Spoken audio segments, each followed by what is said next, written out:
Hey, what's going on, you guys? Welcome back to the channel. Today we are going to dive into how I craft a bass tone for the style of music that I write. And over here on this channel we write a lot of aggressive sounding music, and that is one of the foundational pieces to heavy aggressive music, is having a solid, round, full bass tone that also has bite. And sometimes when we try to distort and overdrive a bass guitar, we lose that low end. Well, I'm going to show you the tips that I use in order to create that synergy between the bite and the aggression and that loud low end, that earth-shattering low end. So we're going to dive into compressors, EQ, multi-band compressors, guitar amps. Everything is going to be covered in today's video, and we're going to jump into it right now.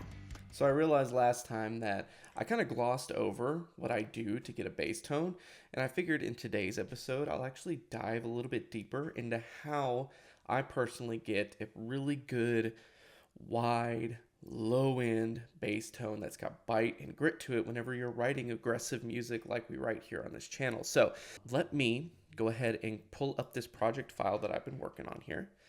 And as you can see, I've got a couple things listed up into this channel already. We've got our drum track, we've got our bass MIDI line, which we will actually not be using because I've already programmed the bass out.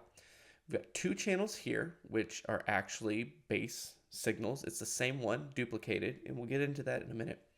And then we've got our guitar line here, which in Archetype Gojira, I just have it doing a stereo function, so I only had to record one guitar. And for writing purposes, it's very awesome to be able to do this because you don't have to sit down and record both guitars. You can record one and continue on writing. So what I'm actually going to do is mute the bass channel and show you this riff that I have programmed out already without bass, so just drums and guitar.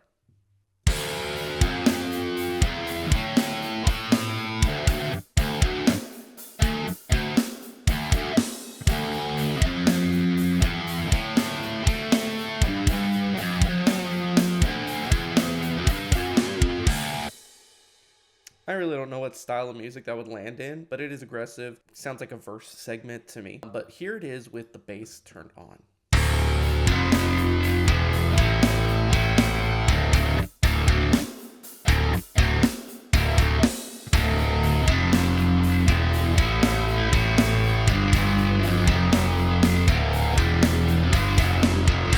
So we're going to jump into that right now, and we're going to talk about all the pieces that go into what made that bass tone what it is. So we're actually going to mute the guitar real quick, and we're also going to mute the bass. I just want you to hear the drums that we've got going on here real fast. This is actually this is a Get Good Drums kit. I actually just used this groove under the Free Grooves Volume 2. Song number 7, groove number 17. Just needed to fill something out. It is the brutal drum kit from Get Good Drums.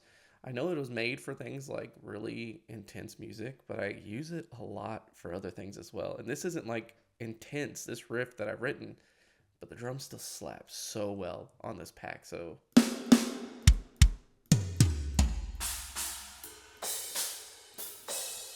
yeah, those sound so good.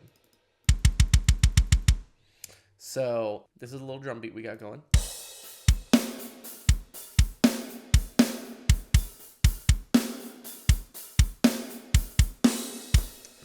And then here is our bass tone with it.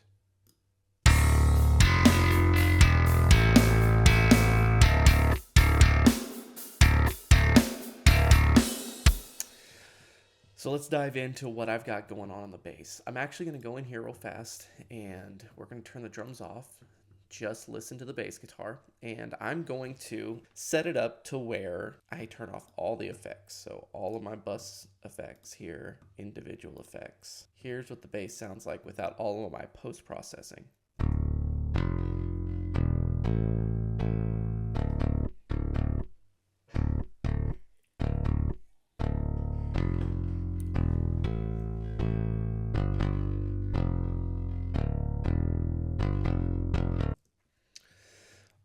Really dry. It's a good tone. What I use actually is the punk bass from Submission Audio, and I just use the DI.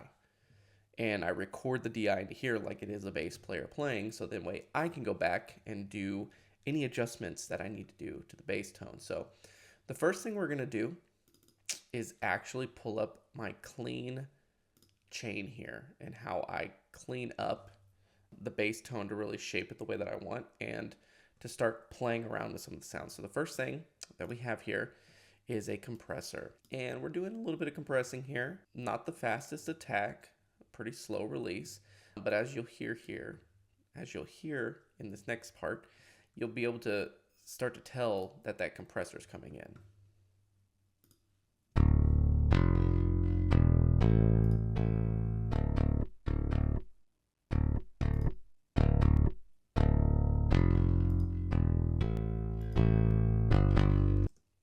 So it's creating some lift. It's giving the bass a moment to come up out of the mix a little bit and squashing some of those transients so that way they're all equaled out.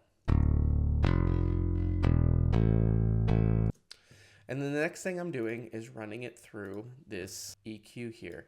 And as you can see, I'm actually cutting out everything over 250. What that's allowing me to do is to just shape the low end of the bass. So this is what it sounds like with that EQ turned on.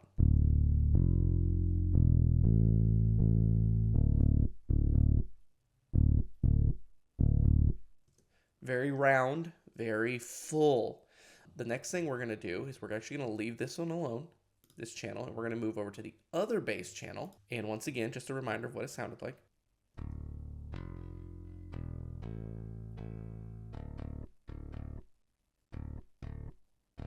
And I've actually got it lower in the mix, and there's a reason for that. Because later in post-processing, I needed to do some leveling. So we're gonna turn this bus, or we're gonna turn this rack on. And the first thing is, once again, we're hitting that compressor, and it's the exact same settings as the other one.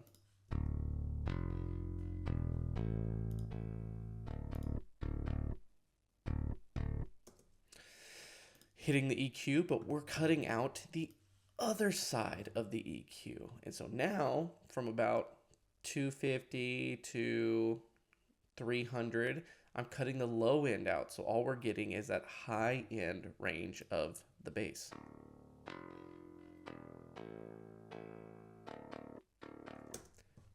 Really thin now, but there's a reason for that.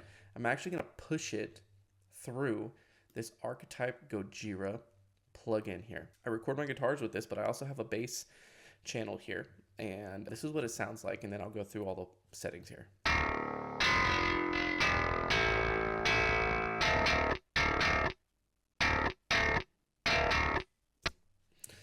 So the first thing we're doing is we're going into, there are some effects here, but we're not using them. We're going into an overdrive. Distortion is down, tone is up, and level is halfway. And then I have some chorus on to create some width on the bass tone, just on the high end though. The rate is pretty low, the feedback is under half, the mix is pretty low, and the depth is about half. It's just enough there to give it taste. And then that is running into the clean amp and clean cab on the Archetype Gojira plugin. Bright settings on, gain is halfway, the bass setting is below half, mids and trebles are above half, and then output is halfway. I've got some microphone settings at taste just to kind of shape the tone. The equalizer is on. I haven't touched anything, but it is also one of those equalizers where if you turn it off, it actually changes the shape of the tone. So we're leaving it on. And then I have no delay or reverb turned on here. And once again, this is what it sounds like with that Archetype Gojira plugin turned on.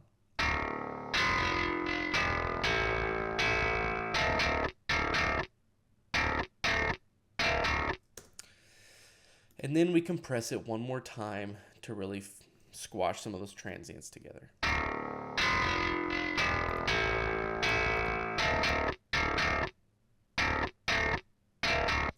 Hey, before this video goes any further, I want to take a second just to let you guys know that I actually have a completely free Ableton Live recording template. It's got guitar buses and channels, it's got bass channels, drum channels, key channels, and vocal channels, all to help you get started writing quicker. And it has a bunch of other things like Ableton Live plugins built into this preset. So if you guys are looking for a quicker way to get started writing, you can download my Ableton preset, the recording template, completely free, no charge to you. All you have to do is follow that link in the description below. From there, we'll turn that low end bass back on, and now that they're blended together, this is what they sound like.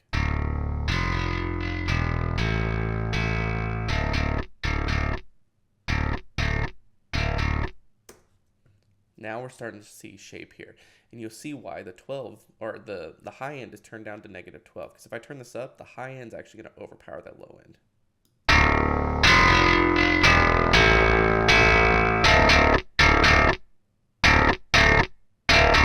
So I like to take it out and then add with taste.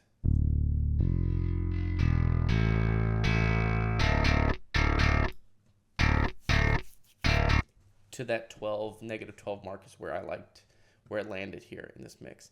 But that's not the end of the shaping. Then these two channels go together into a group where I can control them both at the same time with more effects. And so I have this bass bus here that's doing a lot of work as well, crafting some of that tone. So we're going to turn off all of these plugins, and we're going to start here with this EQ. As you can see, we're just shaving off some of the low rumble to really help bring some clarity to that low end. You add too much low rumble and it starts to get messy. The next thing is the max bass plugin from Waves. And this is like a multi-band compressor that helps bring out some low end. So this is what it sounds like with it on and then off.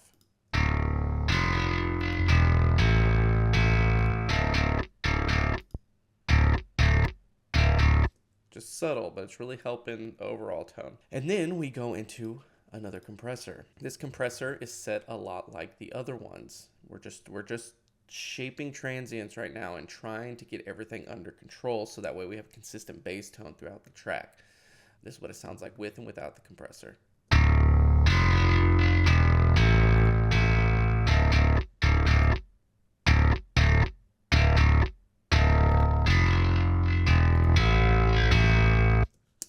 The next thing that we add into here is this EQ. That compressor added a little bit of low end rumble, so I wanted to remove some of that again. And then some muddiness around the 200 to 175 range.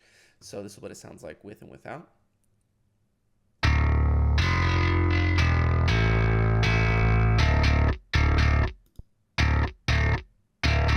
Very subtle. And then the last thing is another EQ, and if you've watched my videos before, we get to this point, and in all reality, I don't remember what this is even doing in my mix, but I'm also not going to cut it out because it obviously deals or gives me some kind of tonality on my final mix. I don't know if it's just tone shaping through this plugin, or if I was using it as a way to visually see what was happening with my bass tone. It could be either one, but I don't turn it off now. And this is what it sounds like all together with all of those plugins and mixing and cutting and everything.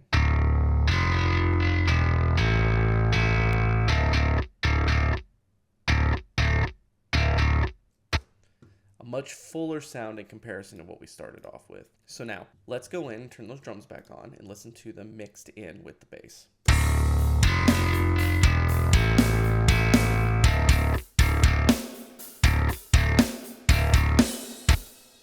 Hear it all together with guitars, and I'll take the bass and turn it on and off.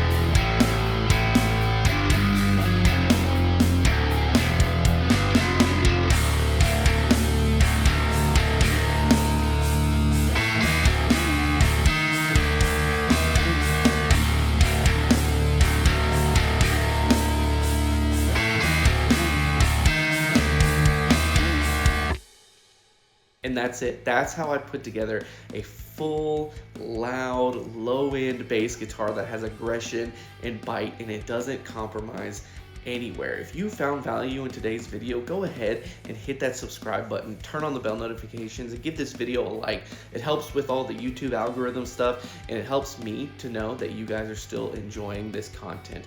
Thank you guys so much for stopping by. Remember, there's a free Ableton Live recording template for you. All you have to do is follow the link in the description below. I'll see you guys next time.